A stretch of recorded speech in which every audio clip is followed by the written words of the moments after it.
میرے ساتھیوں کو 2 جھونپڑیوں میں ٹھہرایا گیا جو سردار کے مکان سے مہلک تھے۔ البتہ میرے اور پرنسس اندرا کے لیے اسی کمرے میں بستر بچھایا گیا جہاں گھومبی اپنی دونوں جوڑیوں کے ساتھ سوتا تھا، جس میں کبھی ابو اور کلارا آنٹی، نیز پروفیسر ہرش اور اسٹیلا سونیا جوڑا جوڑا ہو کر سوئے تھے۔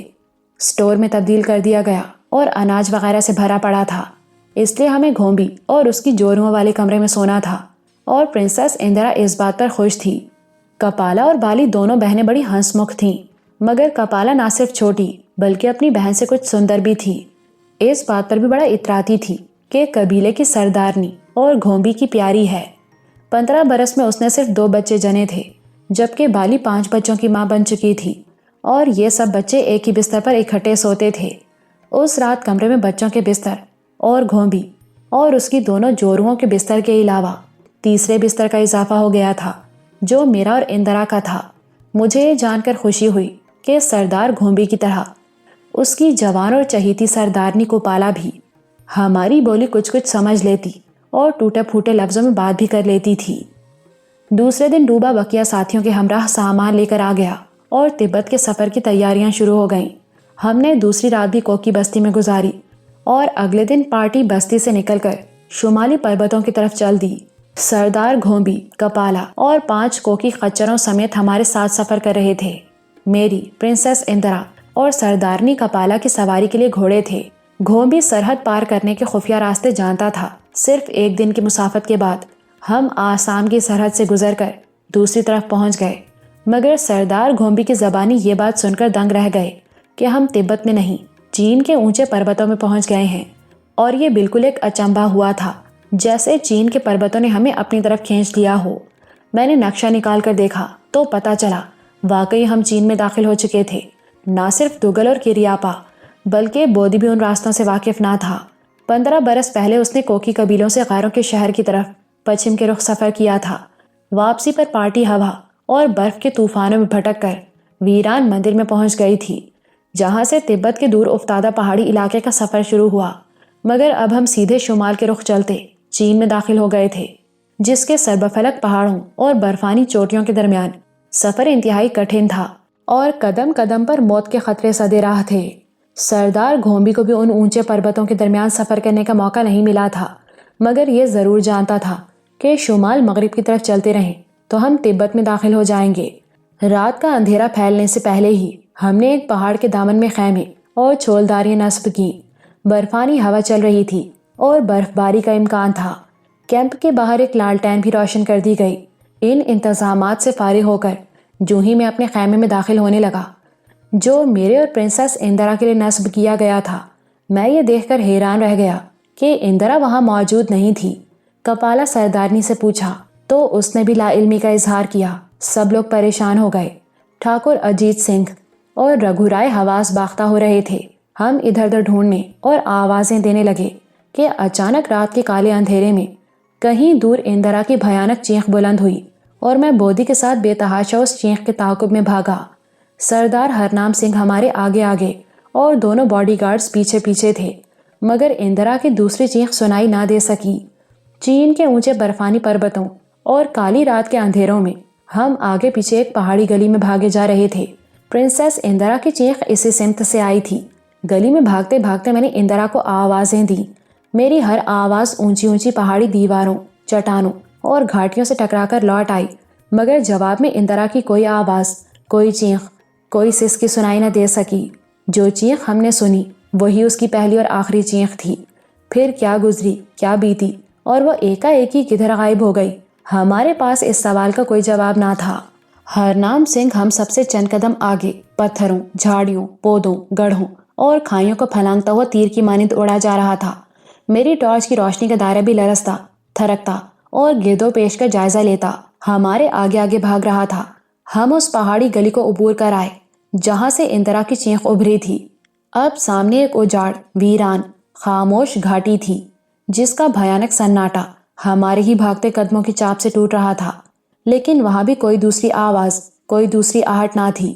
دور و نزدیک پرنسس اندرا کا سایہ تھا، نہ کوئی دوسری پرچھائی تھی۔ کالی رات کے اندھیرے میں پربتوں کا پرہیبت سناٹا اور اس خطرے کا خوف جو اندرا کو درپیش تھا سب کو دہلائی دے رہا تھا،